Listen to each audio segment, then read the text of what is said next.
श्रीशैलेश्वरया पात्रं दीभक्त्यादिगुणानमैत्रिवणं वन्दे रमजामातरं मुनिं लक्ष्मीनाथसमारम्भां नाथयामनमध्यमामस्मदाचार्यपर्यन्तां वन्दे गुरुपरम्परां यो नित्यमच्युपदाम्बुजयुग्मरुक्मव्यामोत्तराणुतनाय मेने अस्मद्गुरो भगवतो श्रीकसिन्धो रामानुजशरणौ शरणं प्रपद्ये मातापिता तत्तनया विभूतेः सर्वं देदेव नियमेन वदन्वयानामाद्य कुलपतेर्वकुलाविरामम् श्रीमतदङ्ग्रिकुलं ब्रह्माविमूर्धा भूतं धनस्य महदाहयवटनाथ श्रीभक्तिदारकुलदेकरयोगिवाहान् भक्तानिरेणुपरकालयतीन्द्रमिश्रान् श्रीमत्पराङ्कुशमुनिं प्रणतोऽस्मि तत्तेन यश्चिदधि स्वस्वभावभोगापवर्गितदुपायगतिरुतारः सन्दर्शय निर्विनीतपुराणरत्नम् तस्मै नमो मुनिवराय पराशरायां चैषड्भिः समाकीर्णं नङ्गैर्वेदविवापरम् पुराणं वैष्णवं चक्रे यस्तं वन्दे परा व्यासं वसिष्ठनप्तारं शक्ते पौत्रमकल्मषं पराशरात्मजं वन्दे सुखदातं तपोनिधिं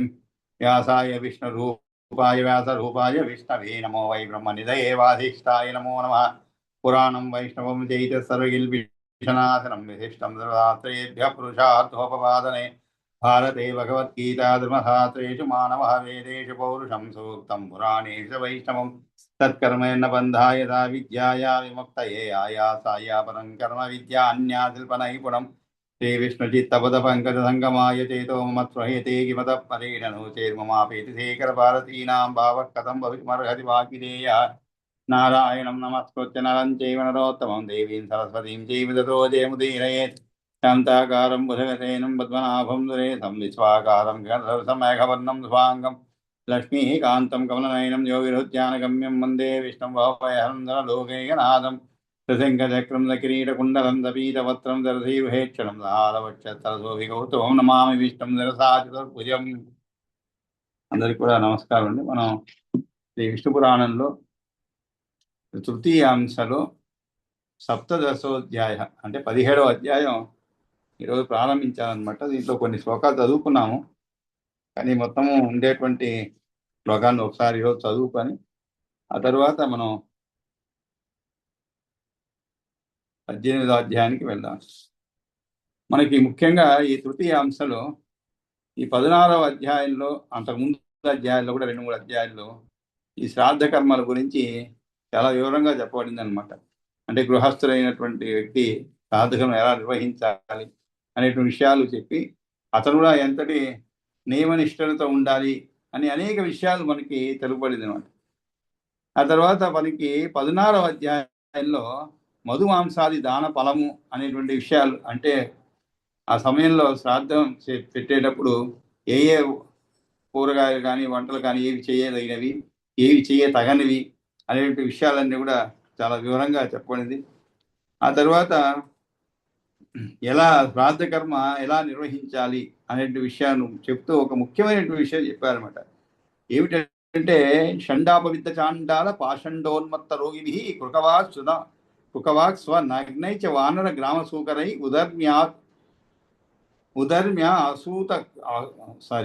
ఉదర్మ్యాసూతకాశోచి మృతహారై చ వీక్షితే శ్రాద్ధే తులానపితరో భుంజతే పురుషర్షభ.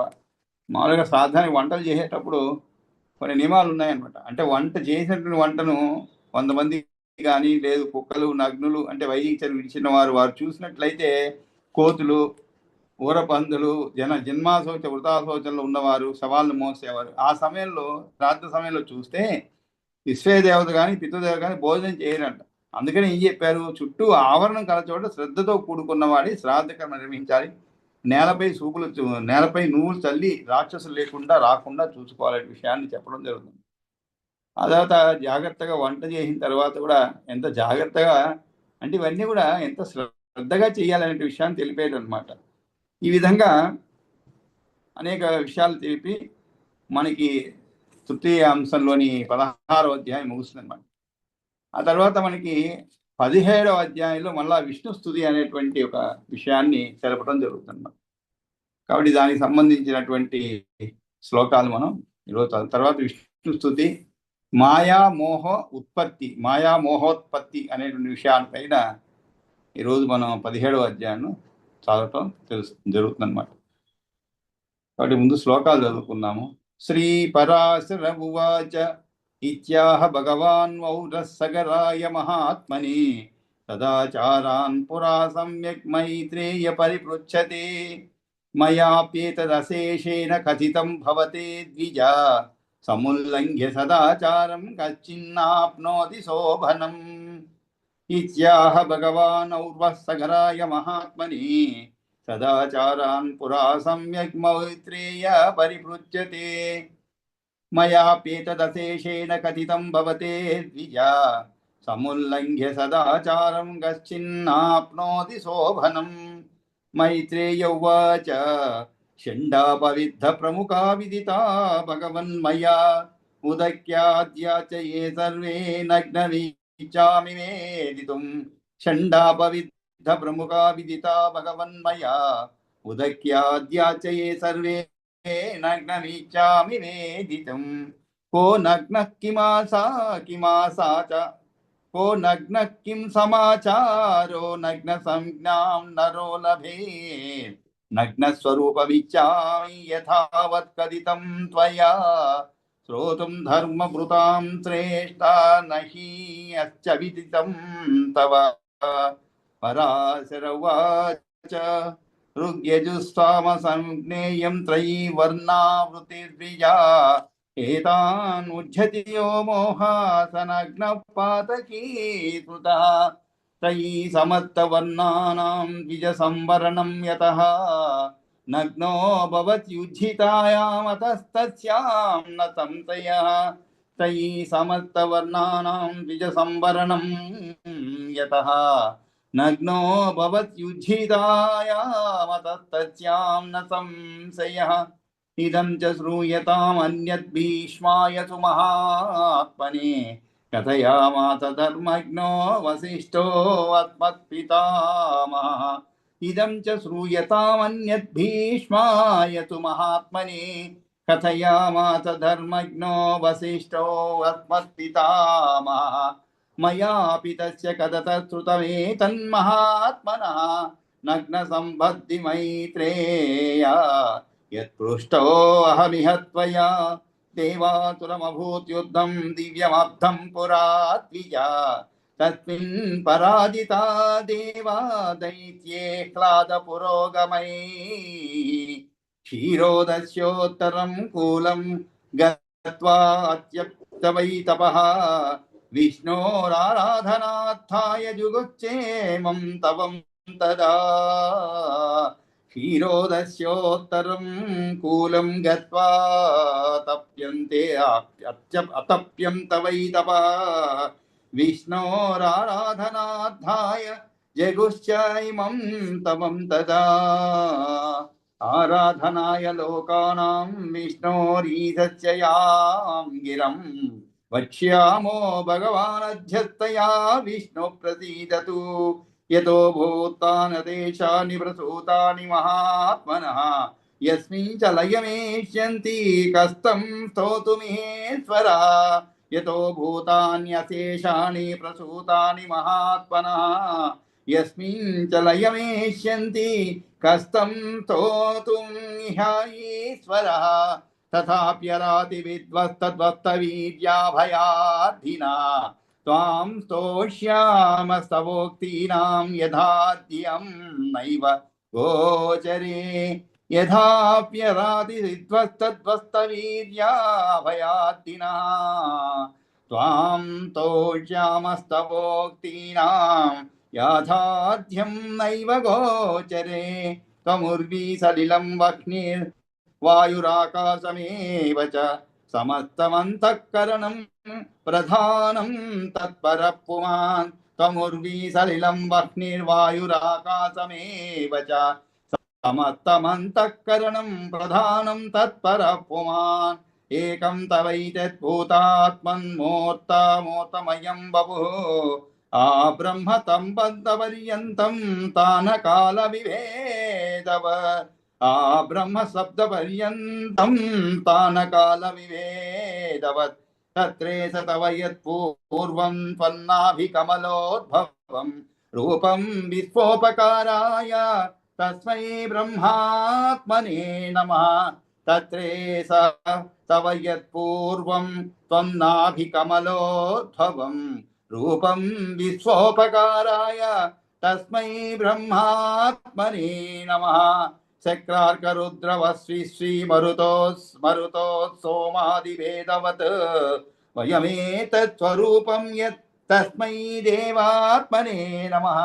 శక్రార్కరుద్రవస్వస్తి మరుతో సమాదివేదవత్ వయమేతత్స్వరూపం యత్ తస్మై దేవాత్మనే నమః. దంభప్రాయమసంబోధి తితిక్షాదమవర్జితం యద్రూపం తవ గోవింద తస్మై దైవాత్మనే నమః. దంభప్రాయమసంబోధి తితిక్షాదమవర్జితం యద్రూపం తవ గోవింద తస్మై దైవాత్మనే నమః. నాతి జ్ఞానవహ యస్మిన్నాఢ్యస్తిమితదేయతి శబ్దాతి లోభి యత్తస్మై తుభ్యం యక్షాత్మనే నమః. క్రౌర్యమాయామయం ఘోరం యచ్చ రూపం తవాసితం నిశాచరాత్మనే తస్మై నమస్తే పురుషోత్తమ. క్రౌర్యమాయామయం ఘోరం యచ్చ రూపం తవాసితం నిశాచరాత్మనే తస్మై నమస్తే పురుషోత్తమ. స్వర్గస్థధర్మి సద్ధర్మ ఫలోపకరణం తవ ధర్మాఖ్యం దదారూపం తమస్తస్మై జనార్దన. స్వర్గస్థధర్మి సద్ధర్మ ఫలోపకరణం తవ ధర్మాఖ్యం దదారూపం నమస్తస్మై జనార్దన. హర్షప్రాయమసంసర్గి గతిమద్గమనాదిషు సిద్ధాఖ్యం తవ యద్రూపం తస్మై సిద్ధాత్మనే నమః. అతిథిక్షాయనం క్రూరముపభోగసహం హరే దిక్వం తవ యద్రూపం తస్మై నాగాత్మనే నమః. అవబోధిత యచ్చాంతమదోషమకల్పషం ఋషిరూపాత్మనే తస్మై విష్ణోరూపాయ తే నమః. అవబోధిత యచ్చాంతమదోషమపకల్పషం ఋషిరూపాత్మనే తస్మై విష్ణోరూపాయ తే నమః. భక్షయత్స్యత కల్పాంతే భూతాని యదవారితం భక్షయత్స్యత కల్పాంతే భూతాని యదవారితం త్వద్రూపం పుండరీకాక్ష తస్మై కాలాత్మనే నమః. సంభక్ష్య సర్వభూతాని దేవాదీన్యవిశేషత నృత్యత్యంతే చ యద్రూపం తస్మై రుద్రాత్మనే నమః. సంభక్ష్య సర్వభూతాని దేవాదీన్యవిశేషత నృత్యత్యంతే చ యద్రూపం తస్మై రుద్రాత్మనే నమః. ప్రవృత్యా రజసో యచ్చ కర్మణాం కారకాత్మకం జనార్దన నమస్తస్మై త్వద్రూపాయ నరాత్మనే. అష్టావింశద్వదోపేతం యద్రూపం తామసం తవ ఉన్మార్గగామి సర్వాత్మం తస్మై పస్వాత్మనే నమః. యజ్ఞాంగభూతం యద్రూపం జగతస్థిద్ధి సాధనం వృక్షాదివేదై షడ్భేది తస్మై ముఖ్యాత్మనే నమః. యజ్ఞాంగభూతం యద్రూపం జగతస్థిద్ధి సాధనం వృక్షాదివేదై షడ్భేది తస్మై ముఖ్యాత్మనే నమః. తిర్యగ్మానుషదేవాది వ్యోమ శబ్దాదికం చ యత్ రూపం తవాదేః సర్వస్య తస్మై సర్వాత్మనే నమః. తిర్యగ్మానుషదేవాది వ్యోమ శబ్దాదికం చ యత్ రూపం తవాదేః సర్వస్య తస్మై సర్వాత్మనే నమః. ప్రధాన బుద్ధ్యాదిమయాదశేషాద్ యదన్యదస్మా పరమం పరాత్మన్ రూపం తవాద్యం నయదన్యతుల్యం తస్మై నమః కారణ కారణాయ. ప్రధాన బుద్ధ్యాదిమయాదశేషాద్ యదన్యదస్మా పరమం పరాత్మన్ రూపం తవాద్యం నయదన్యతుల్యం తస్మై నమః కారణ కారణాయ. శుక్లాది దీర్ఘాది ఘనాదిహీనమగోచరే యచ్చ విశేషణానాం శుద్ధాది శుద్ధం పరమర్షి దృశ్యం రూపాయ తస్మై భగవన్నతా స్మః. శుక్లాది దీర్ఘాది గణాదిహీనమగోచరే యచ్చ విశేషణానాం శుద్ధాది శుద్ధం పరమర్షి దృశ్యం రూపాయ తస్మై భగవన్నతా స్మః శరీరేషు యదన్యదేహే సశేష జంతుర్వసజమవ్యయం యత్ యస్మాచ నాన్యద్వ్యతిరిక్తమస్తి బ్రహ్మస్వరూపాయ నతాత్మతస్మై యన్న శరీరేషు యదన్యదేహేషు అశేష జంతుర్వసజమవ్యయం యత్ యస్మాచ నాన్యద్వ్యతిరిక్తమస్తి బ్రహ్మస్వరూపాయ నతాత్మతస్మై సకలమిదమయస్య యస్య రూపం పరమపదాత్మవతత్తనాతనస్య తం అనిధనమశేష బీజభూతం ప్రభుమమలం ప్రణతాత్మవాసుదేవం శ్రోత్రస్య చావతానేతే దదృశు పరమేశ్వరం శంఖచక్ర గదాపాణిం గరుడస్థం సురాహరిం స్తోత్రస్య చావతానేతే దదృశు పరమేశ్వరం శంఖచక్ర గదాపాణిం గరుడస్థం సురాహరిం తమోచు సకలా దేవా ప్రణిపాత పురస్తరం ప్రసీద దేవ దైత్యేభ్యస్త్రాహీతి శరణార్థినః త్రైలోక్యం యజ్ఞభాగా చ దైత్యేర్హ్లాద పురోగమైః కృతం నో బ్రహ్మణోప్యజ్ఞాముల్లంఘ్య పరమేశ్వర యద్యప్యశేషభూతస్య వయం తే చ తవాంసజాః తదాప్యవిద్యావేదేన భిన్నం పశ్యామహే జగత్ యద్యప్యశేషభూతస్య వయం తే చ తవాంసజాః తదాప్యవిద్యావేదేన భిన్నం పశ్యామహే జగత్ స్వర్ణధర్మాభిరతా వేదమార్గానుసారిణః అశక్యా తే అరయో సంతుమస్మాభిస్తపతాన్వితా తముపాయమయే ఆత్మన్నస్మాకం దాతుమర్హతి येन तानसुरान् हन्तुं भवेम भगवन् क्षमाः तमुपायमये आत्मन्नस्माकं दातुमर्हति येन तानसुरान् हन्तुं भवेम भगवन् क्षमाः इत्युक्तो भगवान् तेभ्यो मायामोहं शरीरतः तमुत्पाद्य ददौ विष्णुः प्राह चेदं सुरोत्तमान् मायामोहो अयमखिलान् दैत्यान्तोन्मोहयिष्यति ततो वध्या भविष्यन्ति वेदमार्गबहिष्कृताः चितोदितच्च मे वध्या यावन्तः परिपन्थिनः ब्रह्मणो ये अधिकारस्य देवदैत्यादिकासुराः तद्गच्छत नभीः कार्या माया मोहोऽयमग्रता गच्छत्वद्योपकाराय भवतां भवितातुरा इत्युक्ता प्रणिपत्येनं ययोर्देवा यथा गतं माया मोहोऽपि तैः सार्धं ययौ यत्र महासुराः इत्युक्ता प्रणिपत्येनं ययुः देवा यथा गतं माया मोहोऽपि तैः सार्धं ययौ यत्र महासुराः इति श्रीविष्णुपुराणे तृतीयांते विष्णुस्तुतिः माया मोहोत्पत्तिश्चेति सप्तदशोऽध्यायः। ఆ విధంగా 17వ అధ్యాయంలో ముఖ్యంగా విష్ణు స్తుతి అనేటువంటిది, అంటే దేవతలందరూ కూడా విష్ణువు స్తుతిస్తారనమాట. ఆ తర్వాత ఆయన ప్రత్యక్షమై ఒక మాయను, అంటే మాయామోహుని, ఎందుకంటే ఈ యొక్క దేవతలకు తర్వాత రాక్షసులకు యుద్ధం జరిగితే దాంట్లో భయపడిపోయి యుద్ధంలో పరాజయలై దాక్కుంటారన్నమాట పోయి దేవతలు. అప్పుడు ఇక వాళ్ళకి అందరికీ వేరే మార్గం ఏది తెలియలేదు, ఎలా జయించాలి ఏమిటి వెళ్ళని. ఆ సమయంలో ఈ విధంగా వాళ్ళని స్తుతించి అప్పుడు విష్ణుమూర్తి ప్రత్యక్షమై వాళ్ళకి ఒక చక్కటి ఉపాయాన్ని తెలుపుతారనమాట. ఇది ఈ విష్ణు స్తుతి మాయా మోహోత్పత్తి అనేది. ఇక్కడ తమాషా ఏంటంటే మనకి ఇంతవరకు కూడా శ్రాద్ధము దాని గురించి అవన్నీ చెప్తూ ఒక్కసారి మొత్తం మనం వాతావరణం మారిపోయింది అంటుంటా చూడండి. ఆ విధంగా మనకి సబ్జెక్ట్ మొత్తం మారిపోతుంది అనమాట. విష్ణు స్థితిలోకి వచ్చేస్తాం ఉన్నట్లుండి. ఇంతవరకు కూడా మన గృహస్థ ధర్మాలు, బ్రహ్మచారి ధర్మాలు, వానప్రస్థం ఇవన్నీ చెప్పుకుంటూ వచ్చాం. కాబట్టి మొత్తం ఒక షిఫ్ట్ అయిపోయింది అనమాట. అంటే మొత్తం టాపిక్ అన్నీ కూడా ఒక పూర్తి వేరియేషన్లోకి వచ్చేస్తుంది అనమాట ఇక్కడ ఈ విష్ణు స్థుతి అనేది. కాబట్టి ఒక్కో శ్లోకాన్ని కూడా అర్ధతాత్పర్యం చెప్తున్నాను. పరాశర ఉవాచ, పరాశరుడు చెప్తున్నాడు ఏమని, ఈ విధంగా 9 అధ్యాయాలతో లేదా ధర్మాలను వివరించారనమాట. వీటికి వ్యతిరేకంగా నడుచుకున్నట్లయితే కలుగబోయేటువంటి అనర్థాలను, నష్టాలను, కష్టాలను గురించి 2 అధ్యాయాలు తెలపబోతున్నాడు. ఇంక 17వ అధ్యాయం నందు దేవతల చేత ప్రార్థింపబడిన వాడే ఈ మహావిష్ణువు మాయామోహనిగా పుట్టినాడనమాట.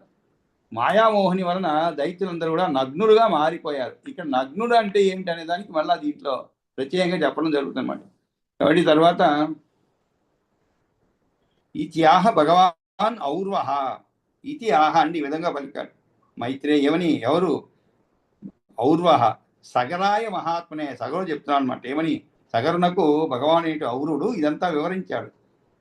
ఆ తరువాత సదాచారాన్ పురా సమ్యక్ మైత్రేయ పరిభృత్యతే. మైత్రేయ పూర్వకాలంలో తనకు సదాచారం గురించి చక్కగా తెలియజేయాల్సిందని అడిగిన మహాత్మ సగరునకు భగవానుడైన ఔరుడు ఇదంతా వివరించాడు అని పరాశరుడు. ఎందుకంటే మనకి ఇది కథలో కథ అంటే ఇంతకుముందులాగా ఇప్పటిలాగా మనకి పిక్చర్ అంటుంటాం. పి అంటాం. అంటే మనం ఒక సినిమా దగ్గర చూస్తూ ఉంటాం. అదే స్క్రీన్ పైన ఇంకొక సినిమా చూడగలుగుతాం. పైన పిక్చర్ అనమాట. లేదు కొన్ని స్క్రీన్లు ఎలా ఉంటుంది అంటే ఇక్కడేమో లైవ్ జరుగుతూ ఉంటుంది కింద. అంటే లైవ్ అంటే ఏమిటి? నేరుగా ప్రత్యక్షంగా జరిగేటువంటి విషయం. దానికి పై భాగంలో ఒక అద్దం స్క్రీన్లో ఇంతకుముందు జరిగింది అన్నమాట. అంటే రీప్లే కానీ అంటే ఏమిటి జరిగిపోయింది మళ్ళీ వేయటం ఇలాంటి జరుగుతుంటుంది. లేదు మనకి కావాల్సింది ఇంకా పాత వినా చూడాలంటే ఒకసారి స్క్రోల్ చేస్తే పైకి పాత కూడా చూడగలుగుతాం అండి. ఇంత టెక్నాలజీ పెరిగిపోయింది అనమాట. అన్ని ప్రత్యక్షంగా చూడటము. ఆ చూస్తూ మనకి ఏదైనా సందేహం వచ్చినాక అయ్యో 5 ఓవర్ల క్రితం ఏమైంది, లేదు కొంత ముందు ఏం జరిగిందంటే దాన్ని చూడగలుగుతాం. ఇంత టెక్నాలజీ పెరిగిందంటే కాబట్టి మనం ప్రత్యక్షంగా చూడగలుగుతున్నాం. ఏదైనా ఎక్కడో జరిగేటువంటి విషయాలు ప్రత్యక్షంగా చూడగలుగుతాం. ఆ విధంగా ఇక్కడ కూడా మనకి ఏమైందంటే ఈ పరాశరుడు మైత్రేయుడు వీరిరువురు సంభాషణ మధ్యలో ఈ ఔరుడు సగరుడు సంభాషణ చెప్పండి. ఎందుకంటే పరాశరుడు ఈ మైత్రేయుడికి చెప్తాడనమాట.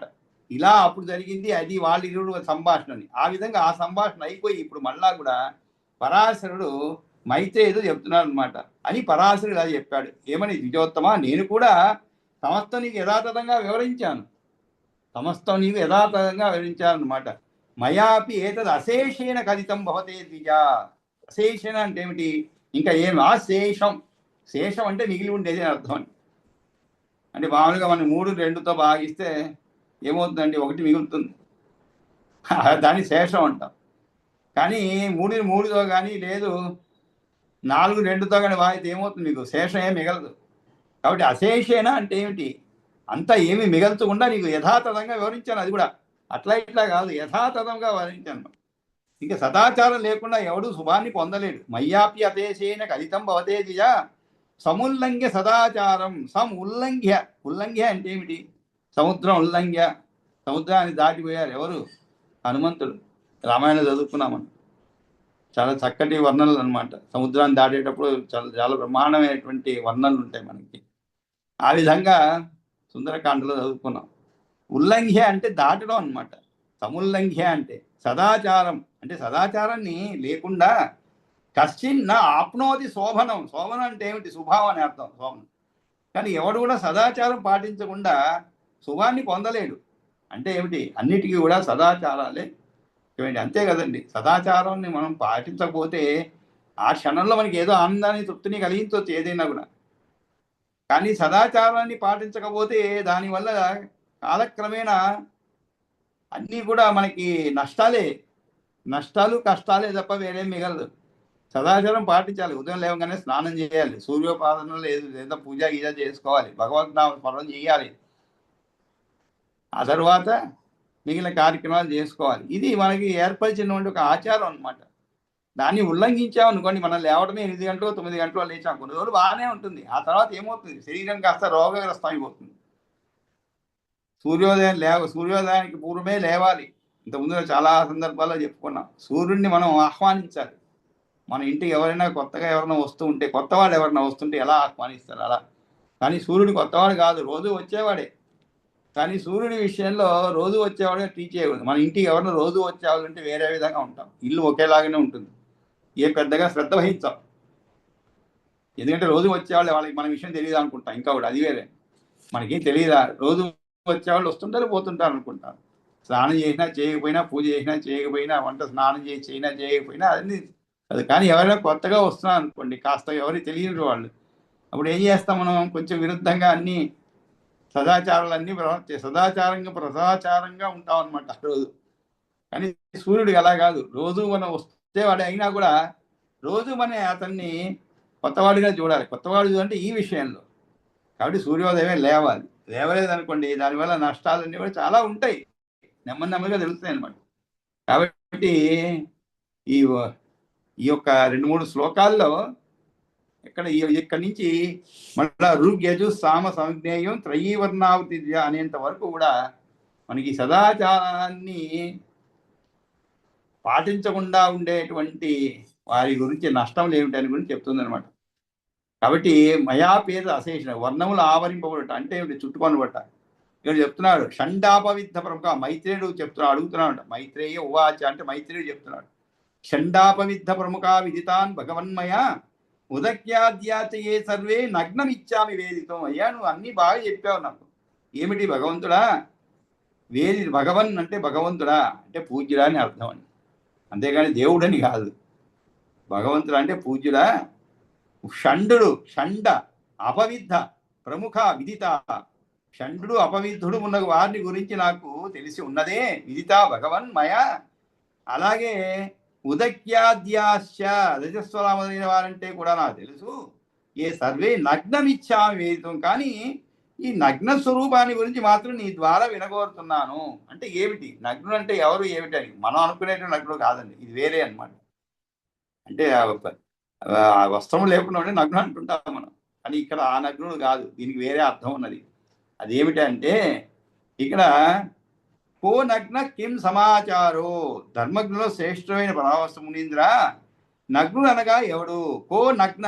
కో అంటే ఎవడు, కహ అంటే ఎవడు, కిం సమాచారో అంతేకాదు అతని నడవడిక ఎటువంటిది. సమాచారం అంటే ఏమిటి? నడవడిక. ఎవరిది ఆ నగ్నుడి నడవడిక? నగ్న సంజ్ఞాం నరో లభేత్ అంటే ఎటువంటి నరుడు నగ్నుడు అనే పేరుతో వ్యవహరించబడతాడు. కాబట్టి నగ్నుడు అనేటువంటి బిరుదు, అది ఒక బిరుదు వస్తుంది. ఎవరికి వస్తుంది అంటే ఆ విషయాన్ని అడుగుతున్నాను అనమాట. ఎవరు ఆ విధంగా చెప్పబడతారు? నగ్న స్వరూపం ఎటువంటిదో వాస్తవంగా నీకు చెబుతూ ఉండగా వినాలని కోరుకుంటాను. నగ్న స్వరూపం ఇచ్చామి యథావత్ కథితం త్వయా. కాబట్టి నీ చేత ఆ విషయాలన్నీ కూడా నాకు తెలిస్తే బాగుంటుంది అనిపిస్తున్నది. కాబట్టి నువ్వు కాస్త ఆ వివరాలన్నీ చెప్పు అని చెప్తే అప్పుడు పరాశరుడు చెప్తున్నాడు ఏమని? ఋగ్యజు సామ సంజ్ఞేయం త్రయీవర్ణావృత్తి ద్విజ. త్రయీవర్ణ ఆవృత్తి. అది త్రయీవర్ణ ఆవృత్తి అంటే ఏమిటి? వర్ణములు ఆవరింపబడుట అంటే ఏమిటి? చుట్టుకొనబడుట. పరిధానం అన్నమాట. వస్త్రమును నరులు నడుము చుట్టుకుంటారు, దాన్ని పరిధానం అని అంటారు. అంటే దోవతి. దానివల్లనే చుట్టుకోబడేది పరిధానం. అదే వేద ధర్మం అంట. కాబట్టి వేద ధర్మం అనేది మనకి శరీరాన్ని చుట్టుకున్నమాట. అంటే ఏమిటి? మనని కాపాడేది అదే అనమాట. ఏవి? ఋగ్ యజు సామవేదాలు. ద్విజశ్రేష్ఠ ఋగ్ యజు సామవేదాలు. ఈ 3 వేదాలు కూడా వేదత్రయీ అనబడతాయంట. ఋగ్ యజు సామ సంజ్ఞేయం త్రయీ వర్ణ ఆవృతి ద్విజ. ఇవి వేదత్రయీ అనబడతాయి. త్రయీ అంటే వేదత్రయీ అనబడతాయి. అది ఆయా వర్ణాలను వర్ణాలకు ఆవరణ వంటిది అనమాట. వర్ణ ఆవృతి ద్విజ ఏతాం ఉచ్ఛదియో మోహాత్. కానీ మోహం వల్ల ఈ ఆవరణ విడినవాడే నగ్నుడు, వాడు మహాపాపి అవుతాడు. అంటే ఏమిటి? వేదంలో చెప్పండి ధర్మాలను ఆచరించకుండా దానికి విరుద్ధంగా ప్రవర్తించేటువంటి వాడే నగ్నుడు అనబడతాడు అనేటువంటి విషయాన్ని ఇక్కడ చెప్పాడు. కాబట్టి పరాశరుడు చెప్తున్నాడు ఏమని? ఓ మైత్రేయ, నేను కూడా ఈ విషయాన్ని మొత్తం నీకు తెలిపినాను. ఎవడైనా సదాచారాన్ని దాటి నడుచుకునేటట్లయితే మంగళమును మేలు పొందలేడు సుమా అని తన ప్రసంగాన్ని ముగించినాడు పరాశరమూర్తి. అప్పుడు మైత్రేయుడు తిరిగి ప్రశ్నిస్తున్నాడు ఏమని? ఓ భగవంతుడా, ఆచార్య, నీకు ఇంతకుముందు చెప్పిన విషయాల్లో షండు అపవిత్రుడు ఉదక్యలను గురించి ఎరుగుదును, కానీ నగ్నుని గురించి ఎరుగను. కనుక అతన్ని తెలుసుకోవాలనుకుంటున్నాను. నగ్నుడగా ఎవరు ఎటువంటి నడవని కలిగి ఉన్నట్లయితే మానవుడు నగ్నుని పేరును పొందుతాడు, నగ్న స్వరూపం ఎట్లుంటది మొదలైన విషయాలు ఉన్నట్టు మీ నోటి ద్వారా వినాలనుకుంటున్నాను అని దానికి పరాశరుడు ఇలా చెప్తున్నాడు.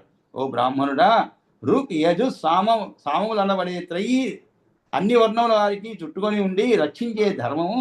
దీన్ని ఎవడైతే విడిచేస్తాడో అజ్ఞాని అయిన అతడు నగ్నుడు అనబడతాడు. అతడు పాతకి పాపాత్ముడు. ఇది అన్నమాట. కాబట్టి షండాపవిద్ధ ప్రముఖ విదిత భగవన్మయ ఉదక్యాద్యాతయే సర్వే నగ్నమిచ్చామి వేదితుం హో నగ్న కిం సమాచారో నగ్న సంజ్ఞాం నరో లభేత్ లగ్న స్వరూపమిచ్చామి యథావత్ కలితం దయా ఋగ్యేతు సామ సంజ్ఞేయం త్రయీ వర్ణావృతి ద్విజ ఏతాం ఉద్యతి యో మోహాత్ స నగ్న పాతకీ స్మృతః.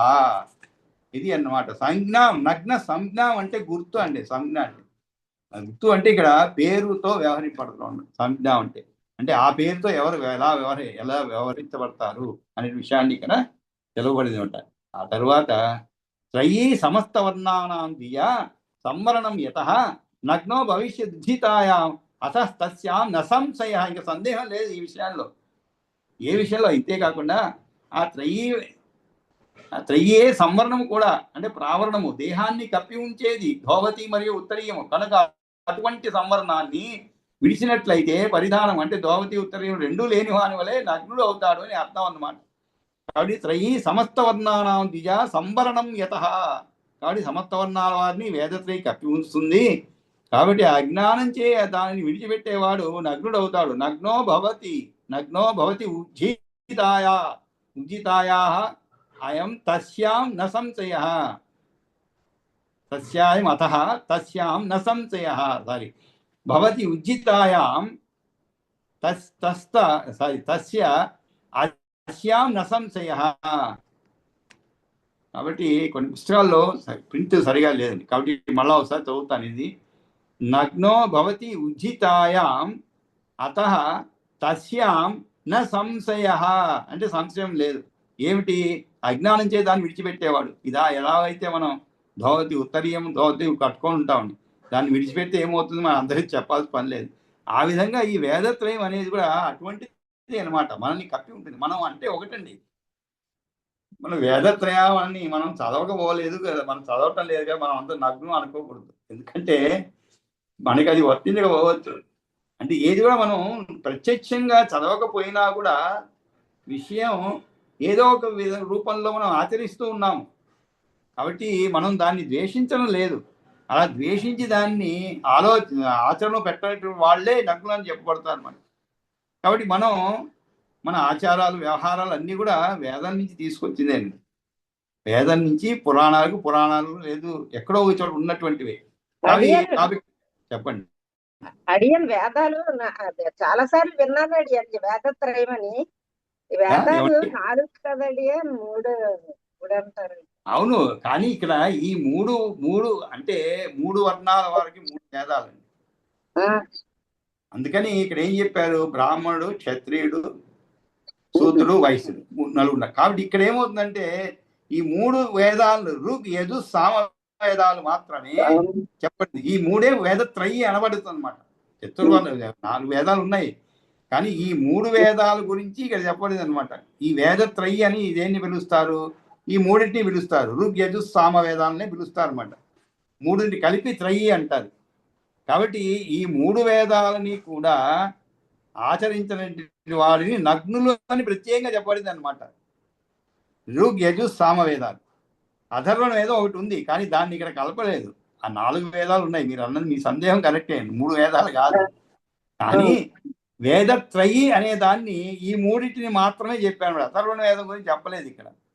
ఈ 3టిని కలిపి వేదత్రయి. ఈ 3టిలో ఆయా వర్ణాలకు ఆవరణం ఉంటుంది అనమాట. అంటే ఏమిటి? ఎవరు ఏ వర్ణాలని ఎవరు ఏ యొక్క వేదాన్ని, అంటే కొంతమంది ఋగ్వేదాన్ని, కొంతమంది సామవేదాన్ని, కొంతమంది యజుర్వేదాన్ని ఈ విధంగా అనుసరిస్తారనమాట.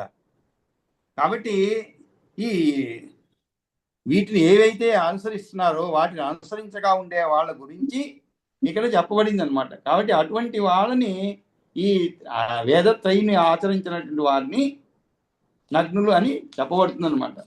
కాబట్టి మీరు అన్నట్టు 4 వేదాలు కరెక్టే, అని చెప్పలేదు. కానీ ఇక్కడ 3 వేదాల గురించి చెప్పబడింది అనమాట. వేదత్రయి అని చెప్పబడింది.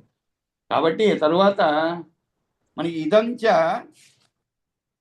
త్రయీ సమస్త వర్ణానాం ద్విజ సంవరణం యతః నగ్నో భవిష్యద్జితాయ మత సస్యాం న సంశయః. ఆ తర్వాత ఇదంచ శ్రూయతాం, ఇంకో విషయాన్ని చెప్తున్నారండి ఇక్కడ. ఏమిటంటే ఇదంచ శ్రూయతాం అన్యత్ భీష్మాయ సుమహాత్మనే. ఇదం చ శ్రూయతాం అన్యత్ భీష్మాయ సుమహాత్మనే కథయామాస ధర్మజ్ఞో వశిష్ఠో అస్మత్ పితామహ. ఇంకొక విషయాన్ని చెప్తున్నాను, అంటే వేదత్రయం గురించి కాకుండా ఇంకొక విషయాన్ని కూడా ఈయన చెప్తున్నారు. ఏమిటి ఆ విషయం అంటే, నా పితామహుడైనటువంటి ధర్మజ్ఞుడు వశిష్ఠుడు ఒకప్పుడు జ్ఞాని అయిన మహాత్ముడికి భీష్ముడికి చెప్పాడు. ఏమిటి అనే ఆ విషయాన్ని ఇక్కడ చెప్తారనమాట. ఏమిటి ఆ విషయము? ఇదంచ శ్రూయతామన్య, దీనే తేటపరచడం కొరకు ఒక ఇతిహాసాన్ని ప్రస్తావన చేస్తున్నా అనమాట. ఇదంచ అని చెప్పి, ఇదిగో నేను చెప్పబోయే విషయాన్ని కూడా విను. దాన్ని ధర్మజ్ఞుడైన మా తాతగారు వశిష్ఠుడు భీష్మునికి చెప్పాడనమాట. ఇదంచ శ్రూయతాం అన్యత్, అన్యత్ అంటే వేరే విషయం. ఏమిటి ఆ విషయం? భీష్మాయ సుమహాత్మనే, నా పితామహుని ధర్మజ్ఞుడు వశిష్ఠుడు చెప్పాడు. ఎవరికి చెప్పాడు? భీష్మాయ సుమహాత్మనే, మహాత్ములైనటువంటి భీష్ముడికి చెప్పారు. ఎవరు? నా పితామహుని ధర్మజ్ఞుడు వశిష్ఠుడు అనమాట. కథయామాస ధర్మజ్ఞో వశిష్ఠో అస్మత్ పితామహ, అంటే ధర్మజ్ఞుడు వశిష్ఠుడు. ఎవరింతకి? నా పితామహుడైన ధర్మజ్ఞుడు వశిష్ఠుడు ఒకప్పుడు జ్ఞాని అయిన మహాత్ముడు భీష్మునికి చెప్పాడనమాట. ఇదంచ శ్రూయతాం అన్యత్ భీష్మాయసు మహాత్మని కథయామాస ధర్మజ్ఞో వశిష్ఠో అస్మత్ పితామహ. ఏమని చెప్పాడు ఆయన అంటే, మయాపితస్య కథత, అంతేకాదు మహాత్ముడు చెప్తూ ఉండగా నేను వినడంగా జరిగింది అనమాట. అది నన్ను నీవు అడిగిన నగ్న విషయానికి సంబంధించిందే, అది కూడా ఈ నగ్న విషయానికి సంబంధించిందే అని చెప్పి. ఇంతకీ ఆ విషయం ఏమిటి? మయాపితస్య కథత, దేవతలు ఆ విషయాన్ని చెప్పేటప్పుడు, ఎవరు చెప్పేటప్పుడు? నా పితామహుడైనటువంటి వశిష్ఠుడు ఆ భీష్మునికి చెప్పేటప్పుడు ఆ విషయాన్ని నేను వినడం జరిగింది అనమాట. మయాపితస్య కథత శృతం ఏతన్ మహాత్మన, శృతం ఏతత్ మహాత్మన. శృతం అంటే ఏమిటి? విన్నాను. అంటే ఎవరు చెప్పుకునేటప్పుడు ఈయన విన్నాను అనే విధంగా ఆయన చెప్పేటప్పుడు వశిష్ఠుడు భీష్ముడికి చెప్పేటప్పుడు నేను కూడా విన్నాను, ఆ విషయాన్ని నీకు చెప్తాను. యత్ పృష్టో అహం ఇహ త్వయా, అది కూడా అది నన్ను నీవు అడిగిన నగ్న విషయానికి సంబంధించినదే, ఆ విషయం నీకు చెప్తాను విను అని చెప్పి. ఆ విషయం ఏమిటంటే, దేవాసురం అభూత్ యుద్ధం దివ్యం అబ్ధం పురాద్విజ. దివ్యం అబ్ధం అంటే ఏమిటి? 100 సంవత్సరాలు, ఒక 100 దివ్య సంవత్సరాలు అని చెప్పబడింది ఇక్కడ. అంటే మన సంవత్సరాలు కాదండి, 100 దివ్య సంవత్సరాలు. అంటే వాళ్ళ లెక్క బ్రహ్మ లెక్కలు వేరుగా ఉంటాయండి. మనకి అక్కడ కొన్ని కోట్ల సంవత్సరాలు అయితే మనకు ఒక రోజు ఆ లెక్కలన్నీ ఉన్నాయి, మనకి తెలుసు అందరికీ కూడా. కాబట్టి ఆ విధంగా దివ్య సంవత్సరాలు జరిగిందంట. ఏమిటి? దేవాసురం అభూత్ యుద్ధం దివ్యం అబ్ధం పురాద్విజ. పుర అంటే ముందు, ద్విజ అంటే బ్రాహ్మణ. ఈ విధంగా జరిగింది.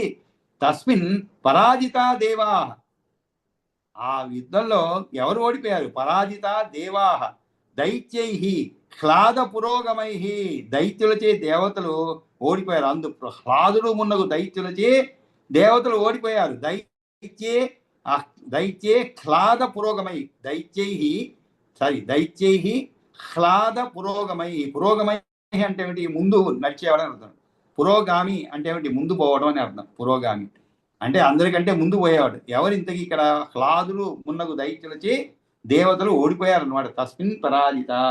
కాబట్టి నేను కూడా ఇదే సమయంలో దాన్ని విన్నాను. అది నగ్నునికి చెందినటువంటిది. ఇప్పుడు నీవు దాని గురించి అడిగావు నాకు కదా. ఓ ద్విజుడా, పూర్వకాలం ముందు దేవతల కాలమానం ప్రకారము ఏడాది పాటు యుద్ధం జరిగిందయ్యా. దానిలో ప్రహ్లాదు మున్నగు వారిచే దేవతలు ఓడింపబడ్డారు. ఆ తర్వాత ఏం